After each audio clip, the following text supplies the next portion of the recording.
Thank you, Jan. God bless you. Okay, that's enough. Hey, good morning, everybody. I want to thank all of you for joining us here at the unveiling of the John Fante Square here at the corner of 5th and Grand. Give it a hand.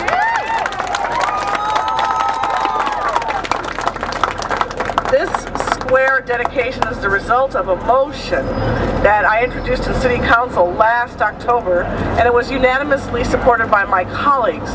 Now, I know many of you know this, but John Fante was a beloved downtown Los Angeles writer who told the story of living in Bunker Hill, sharing both the difficulties and the beauty of calling this area home. He immortalizes the tale of Bunker Hill community, the homes, and the people who shaped our own local history.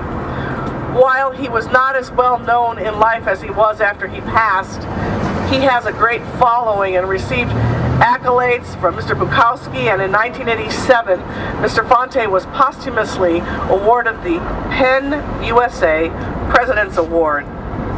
He was a literary spirit that embodied downtown and all of its history, and it was for this reason that I felt that the recognition was deserving, as it celebrated his talent and offers those who pass by another glimpse into our city's history. And this location is particularly fitting since it's next to the Central Library, our home, our mothership for everything that is literary.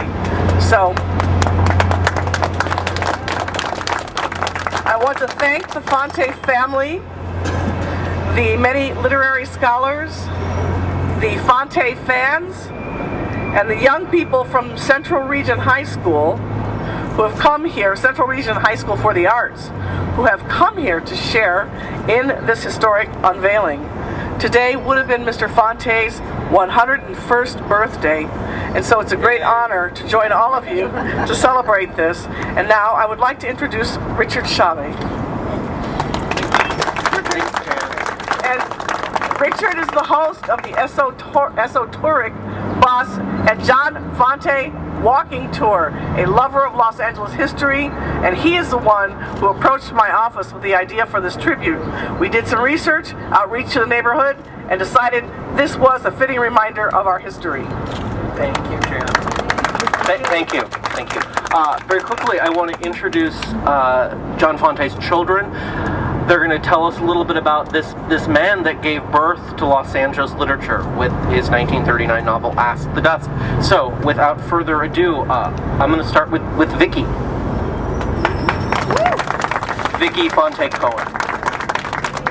Good morning, everyone. It's such an honor to be here, and I am absolutely thrilled to have this square named after my father. This is where, Los Angeles is where my father lived and loved and wrote about.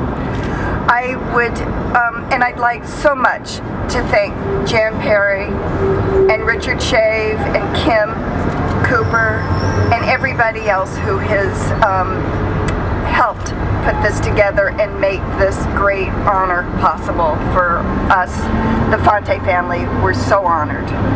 I just want to read one little passage from Ask the Dust, one of my father's books. Los Angeles, give me some of you. Los Angeles, come to me the way I came to you. My feet over your streets, you pretty town, I loved you so much. You sad flower in the sand, you pretty town. Thank you.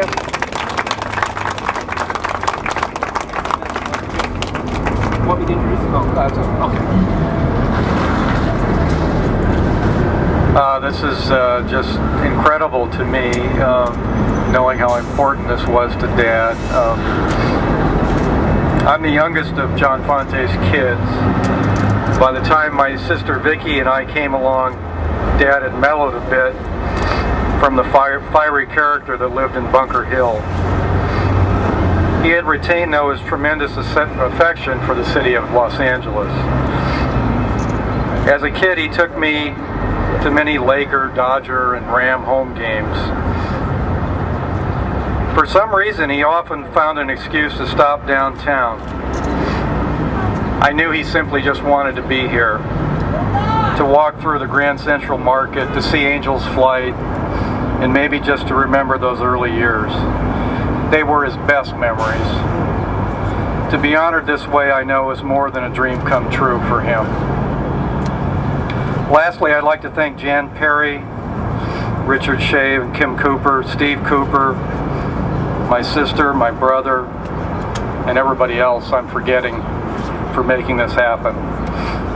Dad, that sad flower in the sand, Los Angeles, has finally come to you.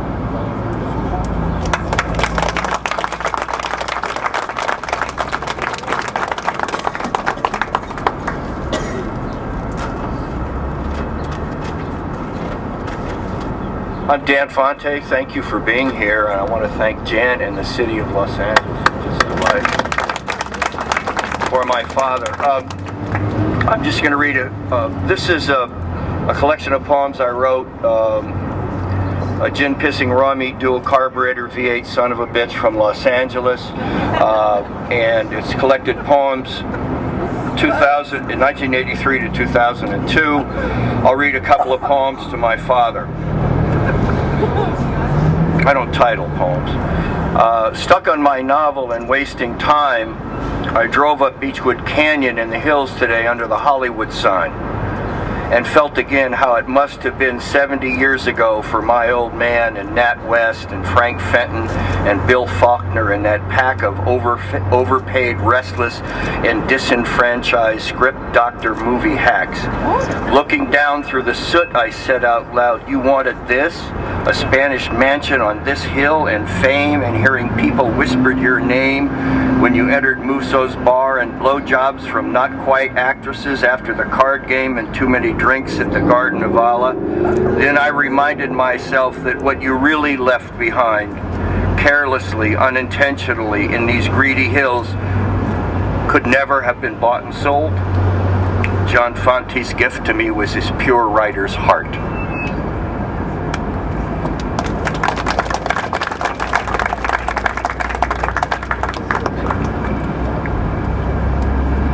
This was written 4/16/2000 at the time of Steve's biography of my father was published.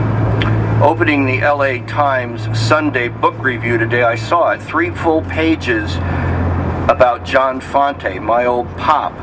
Consensus wisdom has now pronounced absolute praise for a new national treasure. A biography is out about a passionate, crazy, drunken, angry LA writer, a volcano of a man. And instead of being happy for my dad, I was furious, and the words tore at my heart, and I yelled something shitty at my girlfriend down the hall in the bathroom about her cold coffee, and I thought, screw the LA Times, they're 50 years too late. It can't help him now. He lost and gave up, blind and in a stinking hospital ward where the night maintenance guys kept stealing his radio, and the Dodgers had their worst season in years. And I remember sitting with him and holding his hand to my cheek and thinking to myself, what a lousy way to die for a man who once had such power, whose words held so much beauty that the sky itself was increased by 1 billion stars.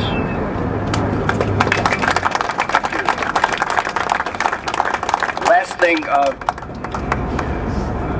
unlike my father, before my death, which I hope will be a while, I had a major publisher publish 4 of my novels last year. I'm going to leave them out in front, and in my father's memory and honor, they'll be free, so just pick one up if you'd like to. And I'm so proud to be here and so delighted for my father's memory. Thank you very much.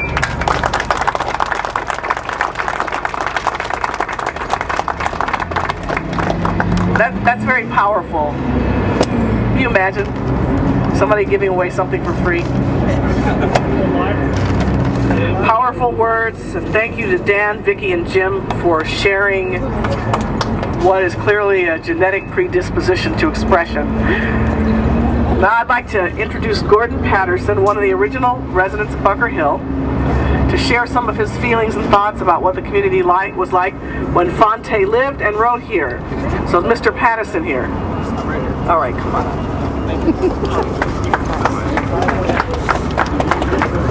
I'm so very pleased to be with you today to honor John Fante, who wrote so vividly about this part of Los Angeles. He was a great writer. I liked him especially because he chose the old Bunker Hill as a setting for so many of his stories. But that Bunker Hill has been transformed, and it occurred to me recently that I'm probably one of the few people who actually not only remember it, but lived there and had a family who owned property up there. So I'd like to try to give you a little sense of what that was like in those days. I think it's really fitting that we're gathered here at the intersection of 5th and Grand, because 3 of the buildings that are here today were here then. The Edison building and the Biltmore and the library. And the library was, I think, a focal point of the life on Bunker Hill, because I think probably every one of the 9,000 residents up there had a library card and spent a lot of time in the library. And I can picture a young Arturo Bandini in there reading Schopenhauer and Kant and Spengler and Nietzsche and all the people that he talked about, all the writers he talked about. And I can look up Grand Avenue right now and I can almost see the old Bunker Hill. My family owned the castle, which was the last of the Victorian houses that were on Bunker Hill. It's the one that you see in the kind of iconic photographs of the demise of Bunker Hill, usually forlornly sitting by itself with the high-rise office buildings that were built behind it. In telling this story, I'd also like to honor my father, who was also named Gordon Pattison. His family moved to Los Angeles in 1932, and by 1937, his mother had bought the castle and several others of the Victorians that were up there. When John Fante and my father lived there in the 30s and 40s, what had originally been a refuge for wealthy Angelenos in the late 1800s had become transformed and was the Victorian houses had become rooming houses. There had been small hotels built and apartment buildings, and it was the most of the residents there were lower income. Many of them were artists, writers, elderly retired people, and workers who worked downtown and commuted down there on the Angels flight, which is happily open again, and we can all go take a ride.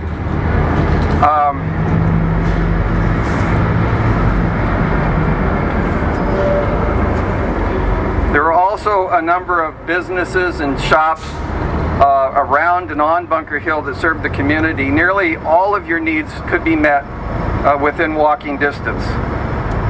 The residents were by and large a mix of Asians, whites, and Hispanics, and many of them had families like my father's who went to school in the neighborhood. My father went to an elementary school over in Figueroa, where the Marriott Hotel is now. His junior high school was where the Performing Arts School is now, and he went to Belmont High School. When World War II came, he and many of his friends from the Hill went off to serve their country. And when he came back, he brought his new wife, who was my mother, and me.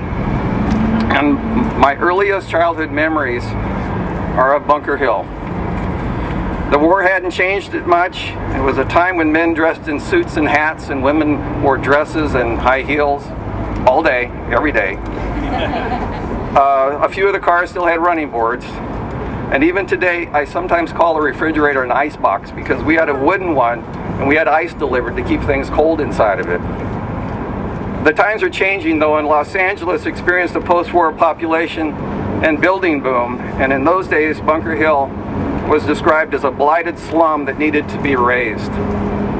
It started in the late 1940s with the building of the Hollywood Freeway on the north and the Harbor Freeway over on the west, followed by the clearing of the land where the DWP, the Music Center, and the courthouse is now. The 4th Street cut isolated it on the south. However, much of the old Bunker Hill between Hope and Hill Street survived into through the 1950s and into the 1960s, when the CRA finally erased it and eventually replaced it with what you see now. To borrow one of John Fante's titles, those are my dreams from Bunker Hill. I remember it as a tranquil oasis above the busy city below, and had a quiet timelessness that I remember and miss.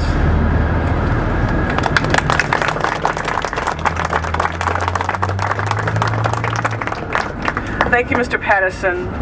I would like to introduce Stephen Cooper, who is a biographer about all things John Fante, just to share a little bit of his knowledge. Mr. Cooper.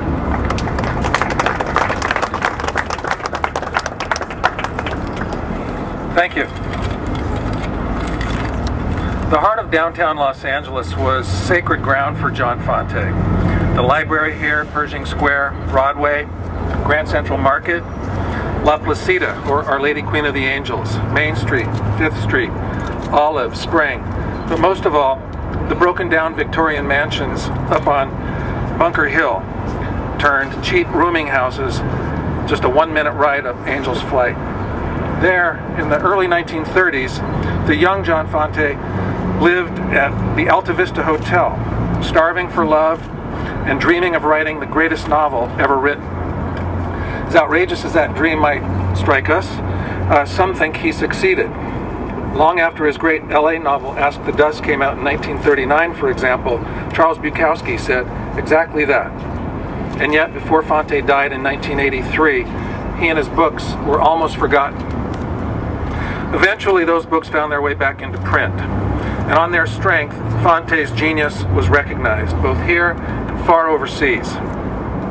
Nobody has been more enthusiastic about embracing Fante's vision than young readers and writers who recognize the tragic comic truths that his fiction tells us about family, faith, loneliness, poverty, racism, and the power of youthful desire, about the places inside and out where this city has come from, and about where it may be headed. Thanks to the farsightedness of John Fante's widow, Joyce, and the cooperation of her family, I had the good fortune to write his biography, to tell the story about how a poor Italian kid from Colorado came to understand and love the rough soul of Los Angeles, and to write about the city like nobody else. Thanks to the people at UCLA, where scholars and writers will soon be able to study the papers of John Fante, his reputation is going to continue spreading. And thanks to the perseverance and sheer stamina of Richard Schave and Kim Cooper, true Los Angeles visionaries, and the support of city council members Jan Perry and Jose Cuizar, this honor to John Fante's memory becomes today a permanent part of our city's landscape. John Fante's Los Angeles is our Los Angeles. Thanks to all of you here for helping to make this honor come true and for keeping it alive into the future. Thank you. Now I would like to invite up Tom Hyry from UCLA Special Collections and Louise Steinman from the Central Library's Aloud series, and both of them are going to tell you a little bit about how Mr. Fante's works will be celebrated in their respective collections.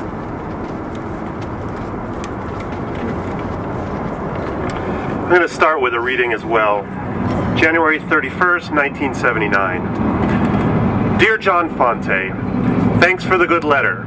It's a very odd, a very strange feeling to get a letter from you. It has been some decades since I first read Ask the Dust. Martin sent me a Xerox of the novel, and I'm starting in on it again, and it reads as well as ever. Along with Crime and Punishment and Celine's Journey, it is my favorite novel. Your writing helped my life, gave me real hope that a man could just put words down and let the emotions ride out. Nobody has done this as well as you have. I'm going to read the book slowly, enjoy it once again, and hope that I can write a reasonable foreword. Mencken had a good eye, among other things, and I think it is time that a talent like yours surfaced again. Even though Black Sparrow is not New York, it has some prestige and bang bang, and such books are more apt to last and to be read by other people than the general public, which simply eats up whatever New York feeds them. Great to hear from you, Fante. You're number one all the way. After I finish the book and do the foreword, I will mail it to you for your okay, hopefully. Best to your wife and son. The sky is wet today, and tomorrow the track will be muddy, but I will be thinking of you, and the luck that I will have of being able to tell people why Ask the Dust is so good. Thank you. Yes, yes, yes. All the way, Hank, Charles Bukowski.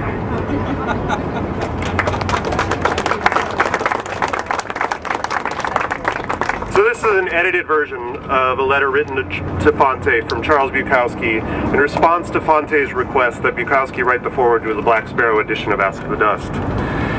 It gives just a taste of the treasures to be found in the John Fante papers, which we are very proud to house in the UCLA library. The dedication of John Fante Square today is a wonderful event that secures Fante's legacy. At UCLA, we offer another way to remember him: the opportunity for scholars and other researchers to study Fante's life, his associations with other writers and individuals, and his creative process through the papers he created and amassed throughout his life. These papers include original annotated manuscripts and drafts of his books, short stories and screenplays, his personal correspondence, his business records, periodicals with articles by Fante and proofs of his books, personal items, and Stephen Cooper's manuscript of his published biography of Fante. We are very grateful to include this collection among those of many of Fante's contemporaries, such as Raymond Chandler, Jim Thompson, Jim Tully, Horace McCoy, Nathaniel West, and especially Carrie McWilliams, Fante's very close friend. Many individuals were instrumental in ensuring that this collection found a home at UCLA, where we are finalizing its processing in order to make it available to researchers. The Fante family, Vickie Fante Cohen and her husband Mike, Jim and Jennifer Fante, and Dan Fante, partnered with the former head of special collections Vicki Steele and university librarian Gary Strong on this wonderful acquisition. Stephen Cooper also played an essential role in connecting UCLA with the Fante family and continues to enrich our understanding of John Fante as we unearth his papers for discovery. I'd also like to point out to you the head of our manuscripts division, Jeannie Gerard, as well as Daniel Gardner, a graduate student in the English department who processed this collection under the auspices of our Center for Primary Research and Training, which is headed by Kelly Bockley. Daniel's work with the Fante collection has caused him to alter his dissertation topic, which will now include a careful consideration of Fante and his work. We are so very pleased to play a small part in this wonderful event and remain committed to supporting the ongoing study and examination of the life and work of John Fante. Thank you so much.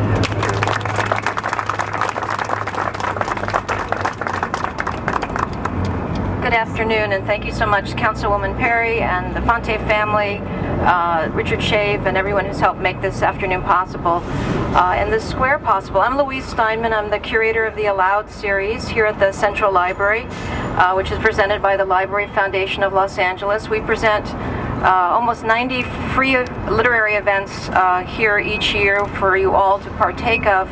And this morning last night and this morning was rereading Charles Bukowski's introduction to Ask the Dusk. And it's a wonderful description of him sitting in Central Library and actually for weeks going through the collection, trying to find something that jumped off the shelf and really read to him. And he read a lot of novels and nothing worked. And he said, and then he went to mathematics, and then he went to philosophy. It all rolled off of him. And finally he went back to the fiction section and he picked up John Fante, and that was it. That was the voice, and he was on fire. It was a really beautiful moment. And just wanted to remind all of us of how writers and readers find each other every day here in the Central Library and in the 72 branches of the Los Angeles Public Library. The essential work that the librarians do here in helping people find what they need. There's a wonderful quote from Jorge Luis Borges, the great Argentinian writer who also worked at the National Library in Buenos Aires, who said, "I've always imagined that paradise will be a kind of library." And I think that was true for John Fante. I think it will be true for generations of Fante readers. And I invite you to pick up some flyers for Aloud to come to these wonderful free events to discover more of John Fante here in our library. In fact, at 12:15 today, if you come to room A, our fiction specialist from the literature department will be giving a talk on the life and work of John Fante. So please join us, and I hope that future generations, future writers like John Fante, Ray Bradbury, Octavia Butler, who all worked in this great library, will be able to find we'll find paradise here. So thank you. And thank you, Tom and Louise. And I hope that everybody takes time to visit this institution, and I know that she mentioned, Louise mentioned the brown bag. It was a brown bag discussion about Fante. Richard will be guiding a Fante walking tour after the ceremony, and now I would like to invite the children of John Fante and all the speakers to join me over here where the purple drape is over the sign, so we can actually do the unveiling.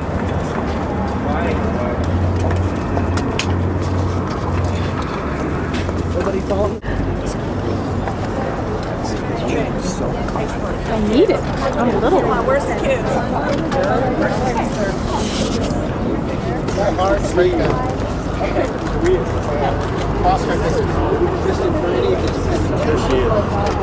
Vickie.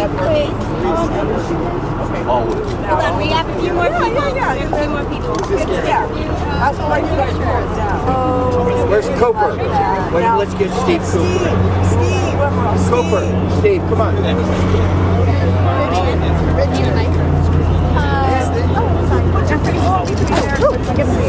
Are you guys going to do a countdown?